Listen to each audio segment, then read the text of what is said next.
안녕하세요. 2023년 기속 연말정산 교육을 진행하게 된 류지수입니다. 해당 동영상 교육은 차후 진행 예정인 연말정산 집체교육과 동일한 내용으로 구성됩니다.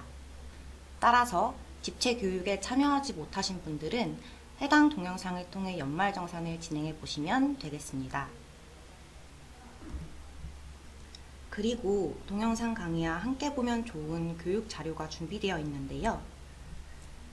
이카운트 상단에 무엇이든 검색하세요에 2023 기속이라고 검색을 해주신 후에 PDF 첨부 파일을 다운로드 받아주시면 됩니다. 해당 파일은 동영상 강의와 함께 업로드될 예정이니 참고 부탁드리겠습니다.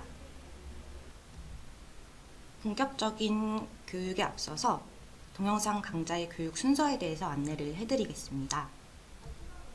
이번 동영상 교육은 약 20분짜리 4개의 강의로 진행될 예정입니다. 1강에서는 먼저 주요 계정 세법에 대해서 안내를 해드리고 연말정산 준비사항 및 연말정산 등록 화면에 대해서 안내를 해드린 다음 간소화 일괄 제공 서비스가 무엇인지에 대해서 확인해 주시고 그 다음 어떻게 간소화 PDF 파일을 다운받을 수 있는지 홈택스 경로에 대해서 안내해 드리겠습니다. 마지막으로 사원 개인이 본인의 간소화 PDF 파일을 올릴 수 있는 유저페이에 대해서 소개해 드리겠습니다. 다음 이상강에서는 연말정산 내역을 본격적으로 등록하는 방법과 그 유의사항에 대해서 안내를 해드리겠고요. 마지막으로 4강에서는 지급명세서를 신고하고 제출하는 방법, 그리고 납부 환급액을 급여대장에 반영하는 방법, 원천징수 이행상황 신고서를 신고 및 제출하는 방법에 대해서 안내해드리고 강의는 마치도록 하겠습니다. 먼저 2023년 귀속 연말정산 주요 계정 세법에 대해서 안내해드리겠습니다.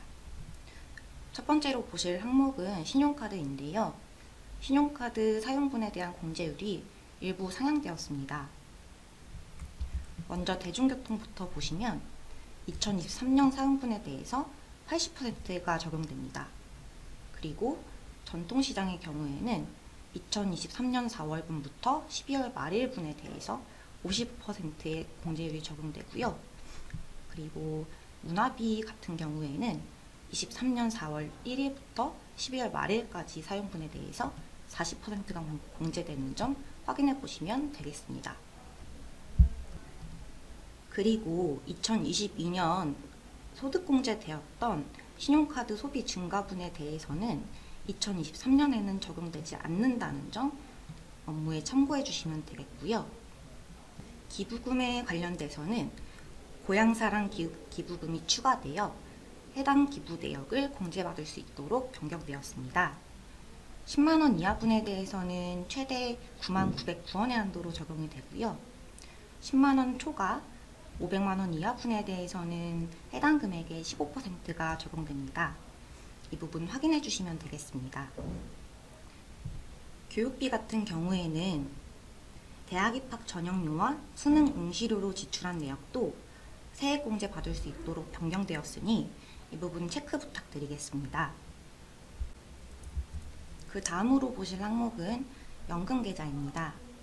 연금계좌 같은 경우에는 총 급여액 1억 2천만원 초과 여부, 그리고 50세 이상 여부에 따라서 적용되었던 납입 한도가 단순화되었고 이에 따라 공제 대상 금액 또한 확대된 점 확인해 보시면 되겠습니다. 자녀세액 공제 대상 연령 또한 조정되었는데요. 원래는 만 7세 이상이었던 연령이 8세 이상으로 변경된 점도 확인해 보시면 되겠습니다. 다음으로는 문의가 많았던 10대 비과세 부분인데요. 10대 비과세 한도가 월 10만원에서 20만원으로 변경되었습니다. 이에 따라서 지급명세서 제출 대상 비과세로 변경됨에 따라 원천징수 이행상황 신고서 총급여액 부분에 해당 금액 합산되어 산출이 될 거고요. 지급명세서 같은 부분에도 제출 대상 비과세로 등재되는 점 확인해 주시면 되겠습니다. 벤처기업 주식매수 선택권 비과세 대상 및 한도도 연간 5천만 원에서 2억 원으로 변경되었고요. 마찬가지로 중소기업 취업소득세 감면 공제 한도 또한 연간 150만 원에서 200만 원으로 변경된 점 확인해 주시면 되겠습니다.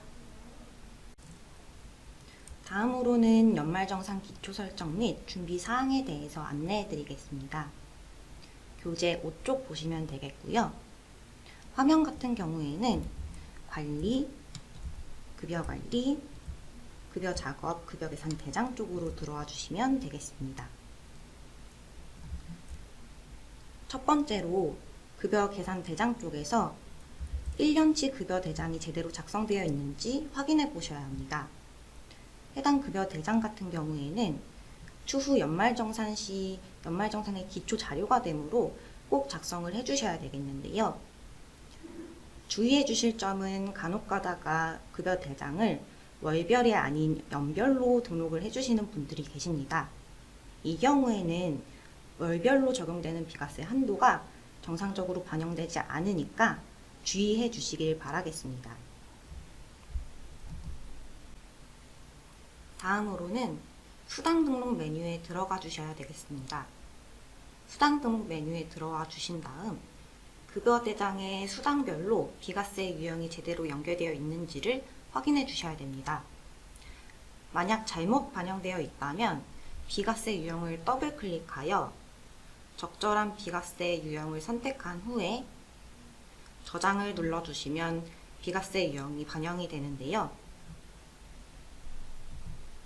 이렇게 비과세 유형을 변경해 준 후에 급여 계산 대장 쪽으로 들어가 주신 후 급여 대장의 확정을 취소해 주시고 변경된 비과세 유형을 다시 한번 급여 대장에 적용시켜 주셔야 하는 과정이 필요합니다. 그 방법으로는 하단의 비과세 재계산 버튼을 눌러주시면 되겠는데요. 여기서 간혹 가다가 이 비과세 재계산을 누르게 되면 이미 작업을 완료한 급여 대상의 금액이 변경되지 않을까 우려하시는 분들도 계신데요. 이 비과세 재계산 같은 경우 금액을 변경해 주는 게 아니라 수당 항목별로 비과세 유형을 재인식시켜 주는 기능입니다. 이 부분도 확인해 주시면 되겠고요. 다음으로는 기본사항 등록에 사원 등록으로 들어가 주시면 되겠습니다. 사원 등록으로 들어와 주신 후에 해당하는 사원의 성명을 클릭해 주시고 기타 설정 탭으로 들어가 주신 후에 연말정산 관련 설정값들을 확인해 주셔야 됩니다. 대표적인 항목으로는 주민등록번호가 있겠는데요. 이 주민등록번호가 기재되어 있지 않거나 잘못 기재되어 있는 경우에는 연말정산 시 연말정산 대상자로 정상적인 등록이 불가능하니 이 부분 확인해 주시기 바라겠습니다. 그 다음으로 보실 항목은 사원 구분인데요. 사원 구분 기본값은 일반으로 되어 있지만 이렇게 클릭을 해주시면 생산직으로 변경 가능한데요. 비과세 유형 중에 야간근로 수당행 같은 경우에는 사원 구분이 생산직으로 설정되어 있어야 정상적으로 비과세 금액이 반영되는 점 확인해 주시면 되겠습니다. 그 다음으로는 만약 우리 회사가 추가 사업장을 이용한다고 한다면 이 세무신고 사업장과 사업자 단위과세 여부를 확인해 주셔야 되겠는데요. 세무신고 사업장 같은 경우에는 해당하는 사원이 제대로 귀속되어 있는 사업장에 연결이 되어 있는지 확인을 해주시면 되겠고요. 사업자 단위 가세자다라고 하신다면 사업자 단위 가세에 체크를 해주신 다음에 종사업장 번호까지 기재를 해주시면 되겠습니다. 다음으로 보실 항목은 그 바로 하단에 있는 세대주 여부와 무주택자 여부인데요. 이 두 가지 항목의 경우 주택 관련 공제를 받기 위한 공제 요건이 되므로 꼭 정확하게 설정값을 넣어주셔야 되는 점 참고해 주시기 바랍니다.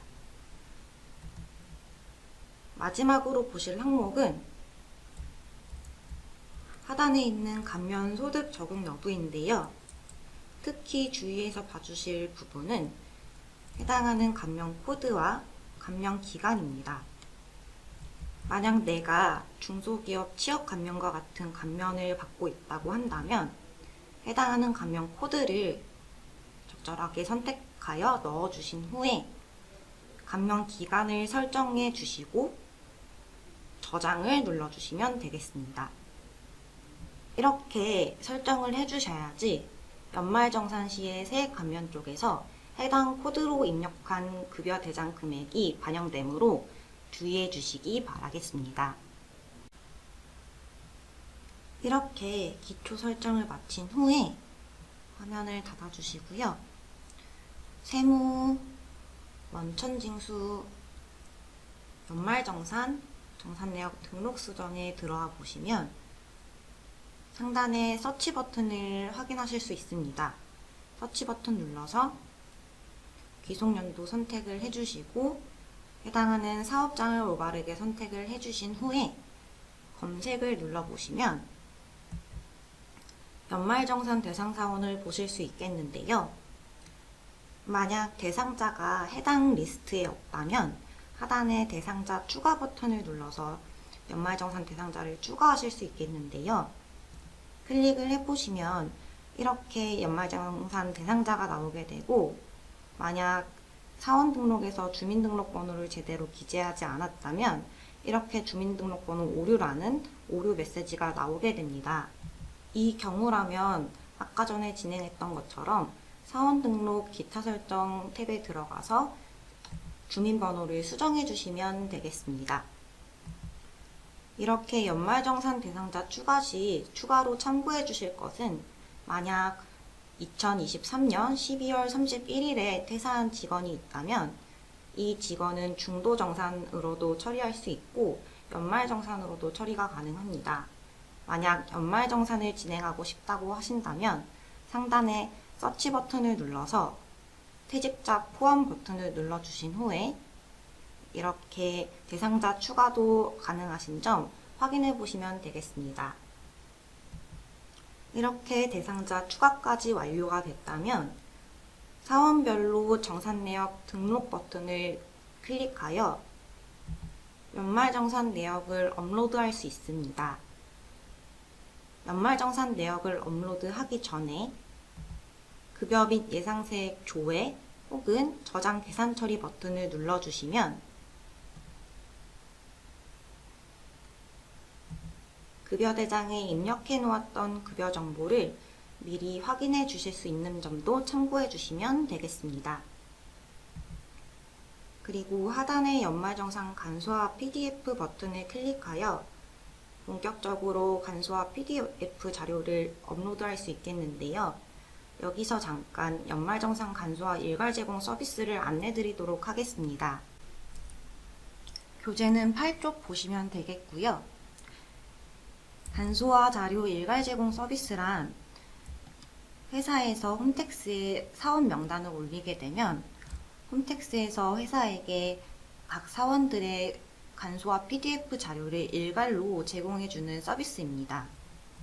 이전에는 직원들 개개인이 직접 홈택스에 들어간 후에 본인의 간소화 PDF 자료를 받아준 후에 담당자에게 자료를 제출하면 담당자는 해당 자료들을 추합하여 연말정산을 진행했었습니다.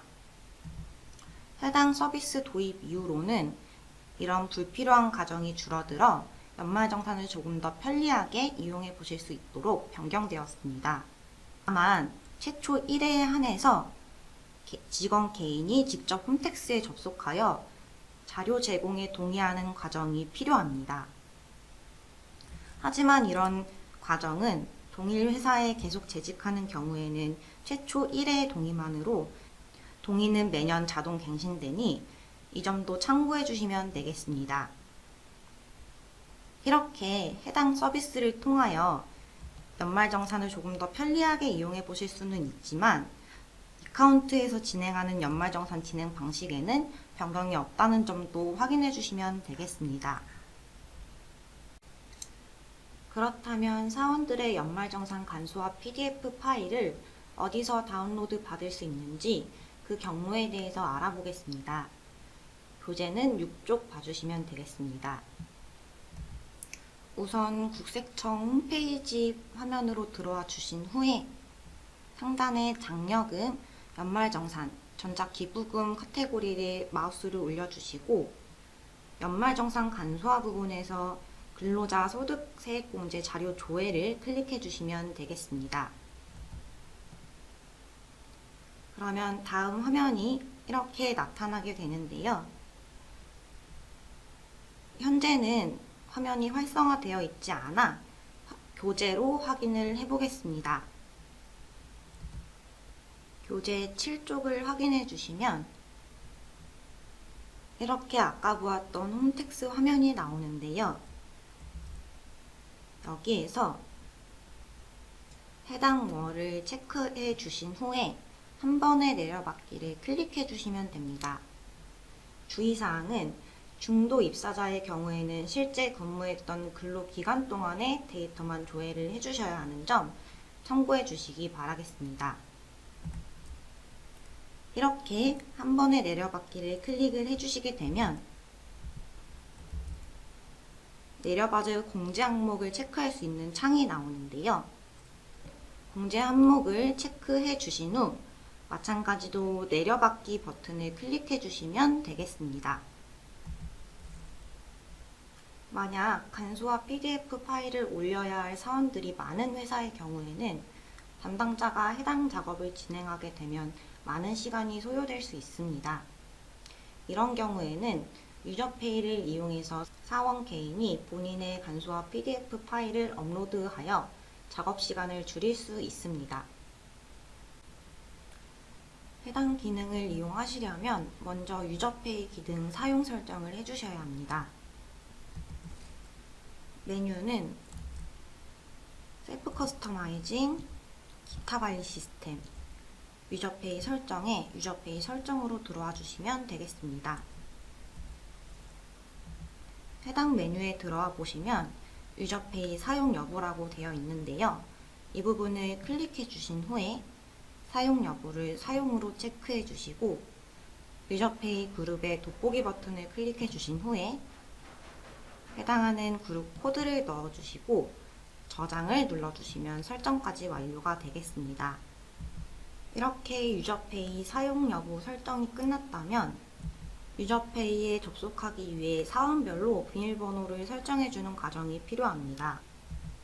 비밀번호를 설정하는 방법으로는 담당자가 모든 사원에 유저페이 비밀번호를 등록하는 방법과 사원 개인이 직접 본인의 비밀번호를 설정하는 방법 두 가지가 있겠습니다. 담당자가 등록하는 방법은 관리, 급여관리, 기본사항 등록에 사원 등록으로 들어와 주신 후 해당하는 사원의 성명을 클릭해 주시고 사원정보 탭으로 들어가 주신 후에 유저페이 비밀번호 등록 버튼을 눌러주시면 되겠습니다. 여기에서 사원들의 비밀번호를 등록해 주시고 저장을 눌러주시면 되겠는데요. 만약 우리는 사원이 너무 많아서 해당 작업이 번거롭다 하시는 분들은 사원 개인이 직접 본인의 비밀번호를 설정할 수 있는 방법으로 진행을 해주시면 되겠습니다. 사원이 각자 본인의 유저페이 비밀번호를 설정하는 방법은 상단의 유저페이 아이콘을 클릭해 주시면 이렇게 비밀번호 설정 창이 나오는데요. 최초 1회에 한해서 이렇게 비밀번호를 설정하실 수 있는 부분 확인해 주시면 되겠습니다. 이렇게 비밀번호 설정까지 끝이 났다면 유저페이에 접속하기 위해 로그인을 해주셔야 되겠는데요. 그 방법으로는 상단의 유저페이 모양 아이콘을 클릭해 주시면 바로 접속이 가능하고 이 방법 외에도 로그아웃을 해주신 후에 로그인 화면에서 우측 상단에 보시면 유저페이라고 탭이 있습니다. 이 탭을 눌러주시게 되면 유저페이 로그인 화면으로 이동하게 되며 회사 코드, 아이디는 사원번호를 입력해 주시면 되겠고요. 비밀번호는 아까 설정한 그 비밀번호를 넣어주시고 로그인을 눌러주시면 되겠습니다. 편하신 방법으로 유저페이에 접속해 주신 후에 왼쪽에 보시면 연말정산 등록 수정이라는 메뉴를 확인하실 수 있겠는데요. 클릭을 해주시고 하단에 연말정산 간소화 PDF 버튼을 눌러서 각자의 연말정산 간소화 PDF 자료를 올려주시면 되겠습니다. 여기서 담당자가 주의해 주실 점은 사원들이 각자 본인의 연말정산 자료를 업로드할 수 있는 권한과 기한에 제한을 걸어 두셔야 사원들이 이전 자료를 수정하는 것을 막을 수 있고 작성 마감일자를 설정할 수 있습니다. 해당 설정은 세무, 원천징수, 연말정산, 정산내역 등록 수정에서 오른쪽 상단에 보시면 옵션 버튼이 있는데요. 이쪽에서 연말정산 제한연도, 유저페이 연말정산 입력 허용일자 이 두 가지를 설정해 주시면 되겠습니다. 먼저 연말정산 제한연도 설정부터 확인해 보겠습니다. 연말정산 제한연도를 지정하면 해당 연도 이전 자료의 입력 수정 삭제를 제한할 수 있습니다. 귀속연도 기준이므로 이번에는 2023년도로 지정해 주시고 저장을 눌러주시면 되겠습니다. 다음으로는 유저페이 연말정산 입력 허용일자를 보시겠습니다. 입력창에서 보시면 이렇게 날짜를 입력할 수 있는 입력란이 나오는데요. 설정한 일자까지 연말정산 입력이 가능한 것이니 회사 사정에 따라 해당 일자 적절하게 설정한 후에 저장 눌러주시면 되겠습니다. 이상으로 연말정산 준비사항에 대한 1강 마치겠습니다.